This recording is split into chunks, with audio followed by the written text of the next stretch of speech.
Hello friends, মাকসুদাস blog with কিচেনে সবাইকে স্বাগতম। আবারও আরো একটি রেসিপি নিয়ে চলে এলাম। আজকে তোমাদের তৈরি করে দেখাবো চিকেন সমুচা। আশা করি তোমাদের এই চিকেন সমুচাটি ভালো লাগবে। ধৈর্য ধরে ভিডিওটি দেখবে আর অবশ্যই ভিডিওটি ভালো লাগলে লাইক, শেয়ার, সাবস্ক্রাইব করে আমাদের পাশে থাকবে। তো কিভাবে দোকানের মতো এরকম মুচমুচে চিকেন সমুচা তৈরি করতে পারবে কিংবা অতি সহজে কিভাবে এই সমুচাটা বানাতে পারো সেটাই তোমাদের সাথে শেয়ার করব। তো দেখা যাক কিভাবে এই সমুচাটা তৈরি করি। চলো বন্ধুরা, প্রথমে আমি সমুচার জন্য রুটিটা আগে থেকেই তৈরি করা ছিল, সেটাকে আমি কেটে নেব। তো এই রুটির রেসিপিটা আমার চ্যানেলে দেওয়া আছে, দেখে অবশ্যই বুঝে নেবেন এটা কেমন করে করা আছে। আর দোকানদাররা অবশ্যই অন্যভাবে করে, তারা যেভাবে করে সেভাবে করাটা অনেক ঝামেলার, আর আমাদের ওইভাবে করাটা অনেকটা ঝামেলা মনে হয়েছে বলে আমি সহজভাবে আপনাদের সাথে শেয়ার করেছি। আপনারা ভিডিওটা চাইলে দেখে নিতে পারেন। তো প্রথমে আমি এই রুটিটাকে সাইড দিয়ে কেটে নিচ্ছি। এটাকে দুই পার্ট করে নেব এটাকে আমি। তো এই সাইডগুলোকে আমি সমান করে কেটে নিচ্ছি একটু ছুরি দিয়ে। এই সাইডগুলো ফেলানো যাবে না, ওগুলো দিয়েও কাজে লাগাবো। তো দেখুন এরকম হয়েছে। এটা সমুচা পেঁচাতে যেমন লাগে তেমনই। তো এই অনেকগুলো এখানে হয়েছে, অনেকগুলো রুটি। তো এই রুটিগুলো অবশ্যই করে নেবেন। আমার আগে থেকে করা ছিল তাই আমার ঝামেলা হয়নি, আগে থেকে করে আমি ফ্রিজে রেখে দিয়েছিলাম। তো এবারে সাইডের যে অংশগুলো ওগুলোকে টুকরো করে নেব, এগুলোকে ভাজা করার জন্য। এগুলো সমুচার ভিতরের পুর তৈরি করব। তো যেহেতু চিকেন সমুচা, তো আমি চিকেনের বুকের মাংসটা নিয়ে নিয়েছি এক পিস এখানে। এটাকে আমি টুকরো টুকরো করে কেটে নিচ্ছি, যেহেতু এটাকে এখন রান্না করব। আমি সবকিছু রেডি করে নিচ্ছি। তো এরকম টুকরো টুকরো করে নিয়েছি, পরে আমি এটাকে হাত দিয়ে ভেঙে নেব রান্নার পরে। তো এখন আপাতত এরকমই করে নিচ্ছি। তো প্রথমে আমি এখন কড়াইতে একটু তেল দিয়ে আমি এই রুটির সাইডগুলোকে ভেজে নেব, খুব মুচমুচে লাল লাল করে ভেজে নেব, কারণ এটা সমুচার ভিতরে দেওয়া হয়। এই রুটির সাইডগুলোই দেওয়া হয় সমুচার ভিতরে। এমনিতে যে বাজারের সমুচাটা খাই, তা আমি যেহেতু চিকেন সমুচা তৈরি করব, এটা চিকেনের সাথে মিক্স করব। দেখুন কি সুন্দর ভাজা হয়ে গেছে, একদম কালারফুল। তো এটা একদম মুচমুচে, এটাকে ঠান্ডা হতে রেখে দেব। আর এখন আমি মুরগিটা রান্না করে নেব। এর মধ্যে একটা পেঁয়াজ দিয়ে দিয়েছি আমি। পেঁয়াজটাকে ভালো করে একটু ভেজে নেব। ভাজার পর আমি এই মুরগির মাংসগুলো পেঁয়াজের সাথে দিয়ে দেব। তো আমার পেঁয়াজটা ভাজা হয়ে গেছে, এর সাথে আমি মুরগির মাংসটা দিয়ে নেব। তো মুরগির মাংসটা দিয়েও আমি একটু ভালো করে ভাজা করে নেব। এগুলো পরে সিদ্ধ হলে আমি হাতে ঝুরি ঝুরি করে নেব। এখন আমি এরকম বড় করেই দিয়ে দিয়েছি। তো মুরগিটা ভাজা হয়ে গেছে বেশ। তো এর মধ্যে এখন আমি আদা রসুন দিয়ে দিচ্ছি 1 চা চামচ। তো এটাকে ভালোভাবে মিশিয়ে নিচ্ছি। এটাকে ভালোভাবে মিশিয়ে এটা ভাজা করে আমি এর মধ্যে একটু পানি মিক্স করে দিচ্ছি, যাতে করে মশলাটা না পুড়ে যায়। এখন আমি অন্যান্য মশলাগুলো দিয়ে দেব। এর মধ্যে খুবই সামান্য হলুদের গুঁড়া দিয়ে দিচ্ছি, এর পরিমাণ মতো লবণ, পরিমাণ মতো ধনিয়া গুঁড়া, একটু মরিচের গুঁড়া, আর তার সাথে গরম মশলা গুঁড়া আমি দিয়ে দিচ্ছি। এগুলো সবই 1/2 চা চামচ থেকে কম, শুধু গরম মশলাটা 1/2 চা চামচ দেওয়া হয়েছে। আর লবণ পরিমাণ মতো অবশ্যই আপনারা দেখে বুঝে নেবেন, আপনাদের স্বাদ অনুযায়ী দিয়ে নেবেন। তো এবার মুরগির মাংসটা প্রায় সিদ্ধ হয়ে আসবে। এর মধ্যে সামান্য পানি দিয়ে আমি একটু ঢাকা দিয়ে দেব 5 মিনিটের জন্য।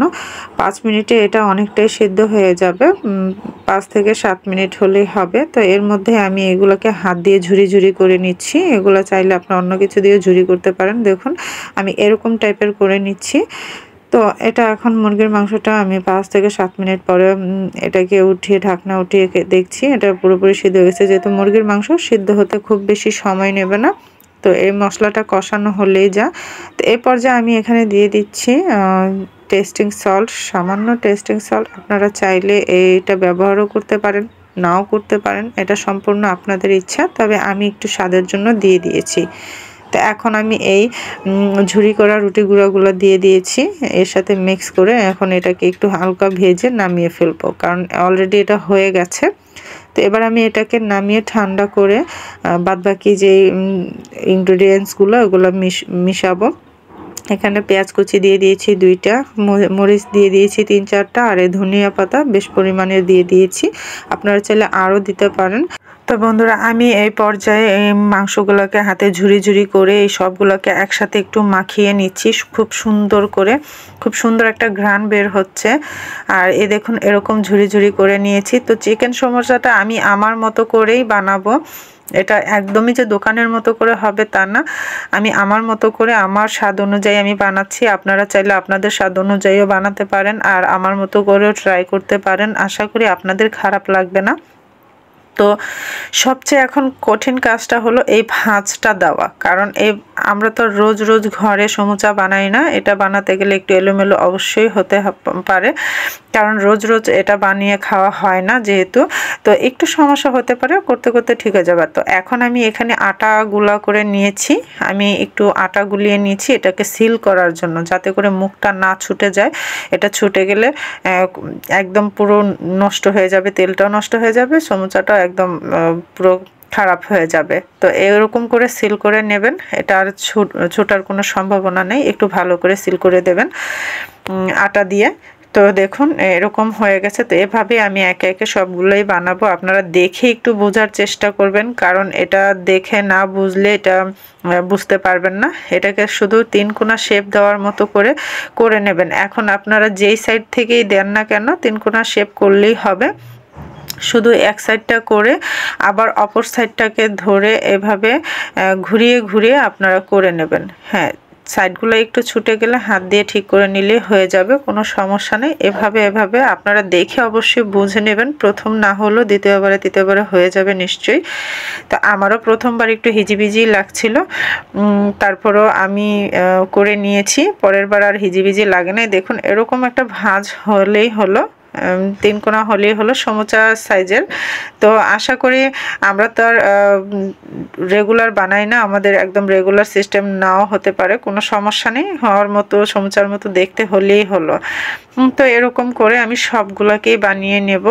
তো এখানে আমি যে কটা হয়েছে এখন আমি ভেজে নেব। তো ভাজার জন্য পর্যাপ্ত পরিমাণের ফ্রাই প্যানে আমি তেল দিয়ে দিয়েছি। তো তেলটা গরম হয়ে আসার পর আমি এগুলোকে আস্তে আস্তে দিয়ে দিচ্ছি।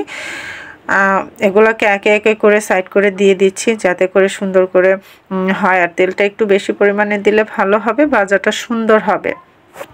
তো দেখুন এভাবে আমি একে একে দিয়ে ভাজা করে নিচ্ছি। এগুলোকে একটু সময় করে ভেজে নেবেন, কারণ খুব বেশি হিটেও ভাজা যাবে না, খুব কম হিটেও ভাজা যাবে না, পুড়ে যাওয়ার সম্ভাবনা থাকবে। ওটাকে বারবার উল্টে পাল্টে করে নেবেন। রাখতে গেলে এরকম এক পাশটা বেশি হয়ে যাবে, এক পাশটা কম হয়ে যাবে, তো রাখা যাবে না। একটু কষ্ট করে উল্টে পাল্টে ভাজতে হবে।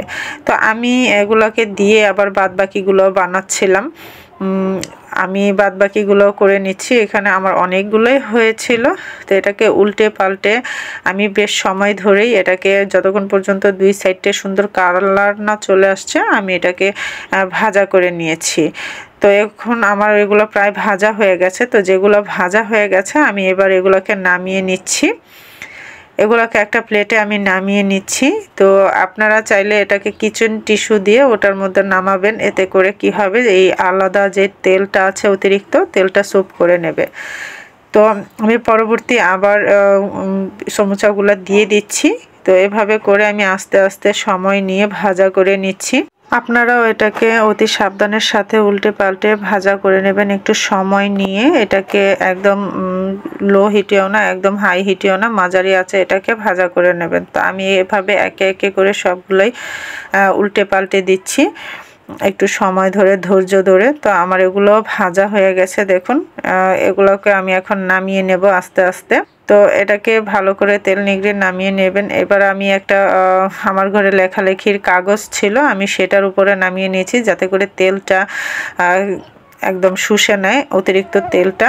তো দেখুন দেখতে কত সুন্দর হয়েছে, একদম মানে বাজারের মতো সুন্দর দেখাচ্ছে। হয়তোবা পারফেক্টলি বাজারের মতো দেখাচ্ছে না, কিন্তু এতে দুর্দান্ত স্বাদ এবং মজা হয়েছিল। আর এটা খুব স্বাস্থ্যকরভাবে আপনি ঘরে বানিয়ে বাচ্চাদের খাওয়াতে পারেন টিফিনে, বা বাচ্চাদের বিকেলের নাস্তা বা মেহমান অতিথি আপ্যায়নে এটা ব্যবহার করতে পারেন। খুব মুচমুচে এবং মজাদার এই চিকেন সমুচাটি আপনারা চাইলে আপনাদের মতো করেও অন্যভাবেও বানাতে পারেন, কোনো সমস্যা নেই। তবে এইভাবে একবার ট্রাই করে দেখতে পারেন, আশা করি ভালো লাগবে। আর যদি ভালো লেগে থাকে অবশ্যই আমাকে কমেন্ট বক্সে জানাতে ভুলবেন না। তো পরবর্তী ভিডিও নিয়ে আবারও আমি চলে আসব আপনাদের মাঝে। ততক্ষণ পর্যন্ত সবাই ভালো থাকবেন, সুস্থ থাকবেন। আল্লাহ হাফেজ, আসসালামু আলাইকুম।